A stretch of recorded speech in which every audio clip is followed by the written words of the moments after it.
কিছু গুণ আছে, কিছু বৈশিষ্ট্য আছে, যে গুণগুলো যদি অর্জন করতে পারেন একজন ঈমানদার, তাহলে তার সম্পর্কে আল্লাহ তাআলা বলেছেন উলাইকা হুমুল ওয়ারিসুন, সেই সফল হবে, সার্থক হবে, সাকসেস হবে এবং তারাই জান্নাতুল ফেরদাউসের ওয়ারিস হবে ইনশাআল্লাহ। আমরা সংক্ষেপে সেই গুণগুলো আপনাদেরকে শুনিয়ে দিচ্ছি, যেন সেই গুণগুলো আমাদের মধ্যে আমরা ধারণ করতে পারি, কোনটা আছে কোনটা নাই সেটা পরখ করে দেখতে পারি।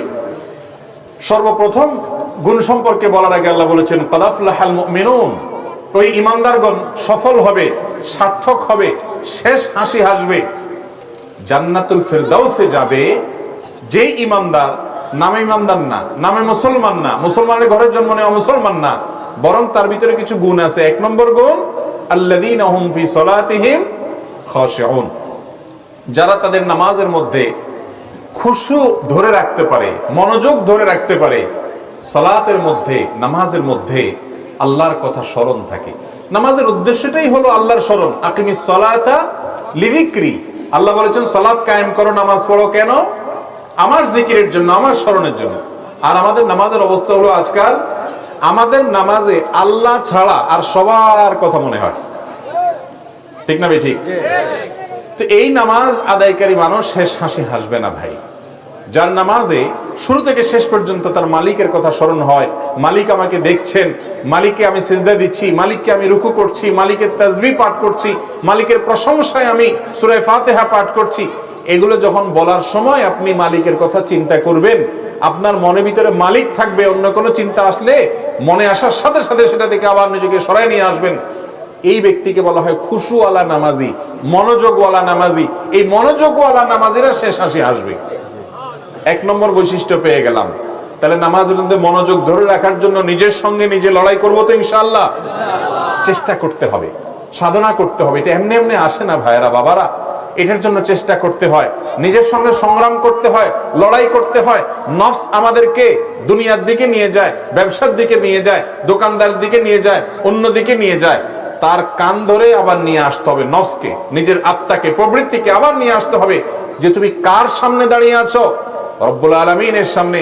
দুনিয়ার কোন এমপি মন্ত্রীর সামনে দাঁড়ায় তুমি যদি অন্য চিন্তা করো, অন্য মনস্ক হও, তারা মাইন্ড করবে, রাগ করবে যে আমার সামনে দাঁড়ায় তুমি অন্য কি চিন্তা করো। সেখানে আহকামুল হাকিমিনের দরবারে দাঁড়িয়ে অন্য চিন্তা করলে সেটা আল্লাহর শানে কত বড় বেয়াদবি হতে পারে। এই জন্য নামাজের মধ্যে মনোযোগ ধরার জন্য, মনোযোগটাকে টিকায় রাখার জন্য, অন্যদিক ছুটে গেলে আবার সেটাকে টেনে আনার জন্য চেষ্টা করবো তো ইনশাআল্লাহ। জান্নাতুল ফেরদাউসের জন্য উপযুক্ত হতে হলে আগে এই কাজটা করতে হবে। এক নাম্বার 2, ওয়াল্লাযীনা হুম আনিল লাগবি মুরিদুন, যারা অহেতুক অনর্থক কাজ থেকে বেঁচে থাকতে পারে, অযথা কাজ থেকে বেঁচে থাকে, যেই কাজের কোনো দুনিয়াবি প্রত্যক্ষ বৈধ কোনো উপকারিতা নাই, যে কাজের কোনো আখিরাতের উপকারিতাও নাই, ফাও কাজ, অনর্থক কাজ, অহেতুক কাজ, অযথা কাজ, এই কাজ যে ব্যক্তি করবে সে কখনো ভালো মুসলমান হতে পারে না। চায়ের দোকানে বসে আড্ডা, ঘন্টাকে ঘন্টা গল্প, কি বলেন, কি দরকার, এটাতে আপনার কি লাভ হবে? 10টা টাকা আসবে? আসবে না। 10টা নেকি হবে? আসবে না। বরং অযথা বসে বসে আড্ডা মারতেছেন, পেপার পত্রিকা ঘাটতেছেন ঘন্টাকে ঘন্টা, প্রয়োজনীয় কিছু দেখলেন একটা কথা, কিন্তু প্রয়োজন ছাড়া অযথাই ঘাটতেছেন। ফেসবুকে যুবকরা আজকাল স্ক্রল করতেছেন ডাউন, নিচের দিকে, আঙ্গুল ক্ষয় হওয়ার মতো অবস্থা, টানতে টানতে টানতে মনে হয় কি হারাই গেছে, ঠিক না? ঠিক। ঘন্টাকে ঘন্টা। ভাইরা আমার, এই জীবনের জন্য আল্লাহর কাছে হিসাব দিয়ে করতে হবে। আল্লাহ বলবেন তোমাকে আমি একটা জীবন দিয়েছিলাম, বান্দা কি নিয়ে এসেছো, কি নিয়ে এসেছো? যাই বলবেন আল্লাহ, ফেসবুক আর ইউটিউব যে পরিমাণ টানছি, স্ক্রল করছি, এটা যদি আপনার মাপা হয় ফিতা দিয়ে, তাইলে কত কিলোমিটার যে হবে আল্লাহ জানে। কি বলেন, এই আমল আখিরাতে কোনো কাজে আসবে? একইভাবে দুনিয়াতেও কোনো কাজে আসবে না। ফেসবুক যত টানবেন দুনিয়াতে তত বেশি লাভ হবে, পয়সা কড়ি আসবে, সুখ শান্তি আসবে? আসবে না। অনর্থক কাজ, অহেতুক কাজ সফল হওয়ার জন্য অন্যতম প্রধান শর্ত হলো আপনাকে নিজের ইজ্জতকে হেফাজত করতে হবে। চরিত্রে কোনো কালিমা লাগানো যাবে। যে যুবক তার যৌবনে বিবাহের আগে বিভিন্ন মেয়েদের সাথে সম্পর্ক করেছেন, যে মেয়ে বিভিন্ন ছেলেদের সাথে সম্পর্ক করেছেন, যোগাযোগ রেখেছেন, হারাম সম্পর্ক করেছেন, এই জেনার সম্পর্কের কারণে আপনি আপনার লজ্জাস্থানে যত্রতত্র হেফাজত করলেন না, ব্যবহার করলেন, যত্রতত্র ব্যবহার করলেন, এবং এটার কারণে আপনি জান্নাতুল ফেরদাউসের উপযুক্ততা হারালেন। যারা আগে ভুল করেছেন তওবা করে আল্লাহর কাছে ফিরে আসেন। মনে রাখবেন, আল্লাহ তাআলা হারামে আরাম রাখেন নাই ভাই। শয়তান আমাদেরকে বলে হারামে আরাম আছে। জেনা, যেটাকে এখন নাম দেয়া হয়েছে রিলেশনশিপ, জেনার এখন নাম কি ভাই? রিলেশনশিপ। এই নতুন নাম দিয়ে জেনার মতো অপরাধকে, পাপকে হালকা করে দেয়া হচ্ছে যুবকদের সামনে। এই পথে যারা একবার পা বাড়াচ্ছেন তাদের ঈমান, আমলের চেতনা সব বরবাদ হয়ে যাচ্ছে। এই জন্য নামে মুসলমান থাকে, কাজে কিছুই থাকে না। আর যারা নিজেদেরকে হেফাজত করতে পারে, নিয়ন্ত্রণ করতে পারে, আল্লাহ রাব্বুল আলামিন তাদের জন্য দাম্পত্য জীবনে, বিবাহের জীবনে প্রচন্ড রকমের শান্তি এবং সুখের ব্যবস্থা রেখেছেন ইনশাআল্লাহ।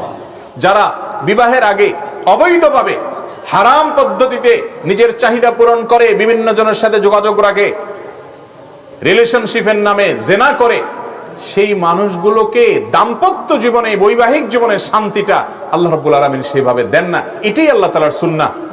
অতএব আমাদের যৌবনকালকে আমরা হেফাজত করবো তো ইনশাআল্লাহ। হেফাজত করার পর এনজয় করতে পারবেন। আপনার বৈবাহিক জীবনে আপনার মনে হবে যখন যে আমার চরিত্রে কোনো কালিমা লাগে নাই, ভালো লাগবে, এনজয় করবেন। আর যদি আপনি যৌবনকালকে নষ্ট করেন যুবক ভাই আমার, এক সময় যখন বয়সকাল হবে, বিয়ে শাদী করবেন, সব হয়তো আপনি তওবা করে ফেলে এসে নতুন করে ভালো হয়ে যাবেন, কিন্তু আপনার পেছনে যে আপনি অপকর্মগুলো করেছেন সেগুলো মনে উঠলে নিজের কাছে খারাপ লাগবে যে আমি একসময় খারাপ ছিলাম, বিভিন্ন পথে ছিলাম, ভুল পথে ছিলাম। এই জন্য যৌবনকালকে যদি হেফাজত করতে পারেন, সারা জীবন মানসিক প্রশান্তি পাবেন, এনজয় করবেন, ভালো লাগা কাজ করবে। ধরে রাখতে হয় এই জন্য, যখন তখন সেটাকে, আবেগকে যদি আপনি ব্যবহার করেন, আপনার সারা জীবনের শান্তি হারাম হবে। বেঁচে থাকবো ইনশাআল্লাহ সব ধরনের হারাম সম্পর্ক থেকে। এর জন্য হিম্মত লাগে ভাই, সৎ সাহস লাগে, কঠিন একটা বিষয়, কঠিন। এমন ভাবে শয়তান আমাদের জন্য ফিতনার জাল বিছিয়েছে গোটা পৃথিবীতে, বাঁচার উপায় নেই। চতুর্দিক থেকে আক্রমণ, চতুর্দিকে আক্রমণ। আল্লাহ আমাকে, আপনাকে, সবাইকে হেফাজত থাকার তৌফিক দান করুন। তাহলে সফল এবং সার্থক ইমানদার হওয়ার জন্য প্রথমত নামাজে মনোযোগী হওয়া, দ্বিতীয়ত হলো অনর্থক কাজ ছাড়া, তৃতীয়ত হলো যাকাত, যাদের যাকাত ফরজ হয়েছে তারা যাকাত দেওয়া, আর 4 নম্বর হলো নিজের লজ্জাস্থানকে যত্রতত্র ব্যবহার না করা, এটা নিয়ন্ত্রণ করা। আর 5 নম্বর হলো ওয়াল্লাযীনা হুম লিআমানাতিহিম ওয়া আহদিহিম রাউন। 5 নম্বর হলো যারা আমানত রক্ষা করে। কি রক্ষা করে ভাই? আমানত। আপনার কাছে কেউ কোনো টাকা দিয়েছে, সেটা আমানত। কোনো সম্পদ দিয়েছে, আমানত। কোনো কথা বলেছে, সেটাও কি আমানত। আপনাকে পরীক্ষার খাতায় লেখার জন্য কাগজ দেওয়া হয়েছে, প্রশ্ন দেওয়া হয়েছে, এটা আমানত। আপনি অন্য কাউকে দেখাবেন না, দেখাইলেন তাহলে আমানত নষ্ট করে ফেললেন, খেয়ানত করলেন, আমানত ভেঙে ফেললেন। এরকম আমাদের জীবনের শত শত ক্ষেত্রে আমানত আছে। কয়েকজন নির্বাচনে দাঁড়িয়েছে, একজন ভালো একজন খারাপ। আপনি আপনার দলের টানে, ভালো হোক আর খারাপ হোক, আমি যেহেতু আমার লোক, যেহেতু সে আমার আত্মীয়, যেহেতু সে আত্মীয়তার টানে, দলের টানে, নানান টানে আপনি তাকে ভোট দিলেন। লোকটা খারাপ জানেন তবুও দিলেন, অথবা 500, 1000, 2000 টাকা পাইয়া তাকে দিয়ে দিলেন। তাহলে আমানতটা রক্ষা করলেন না নষ্ট করলেন? নষ্ট করলেন। এরকম আমানত আমাদের জীবনে অহরহ আমরা নষ্ট করি। অনেকে শুধু নামাজ কালাম পড়ে, কিন্তু এই সমস্ত কাজের ক্ষেত্রে আল্লাহর কথা মনে রাখে না। এরা কখনো খাঁটি মুসলমান হতে পারে না। তাহলে যারা আমানত রক্ষা করে 5 নম্বর। 6 নম্বর হলো ওয়া আহদিহিম রাউন, যারা তাদের অঙ্গীকার রক্ষা করে, আমানত রক্ষা করে 5 নম্বর। আর 6 নম্বর হলো কথা রক্ষা করে। কথা রক্ষা মানে কি?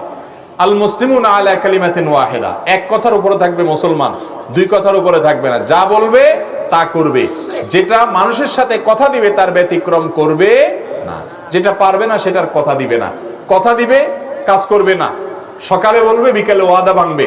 এই ওয়াদা খেলাফ করা মুসলমানের চরিত্র হতে পারে না। মুসলমানের জীবন যেতে পারে, সে ওয়াদার খেলাফ করবে না, যা বলেছে সেটাই করবে।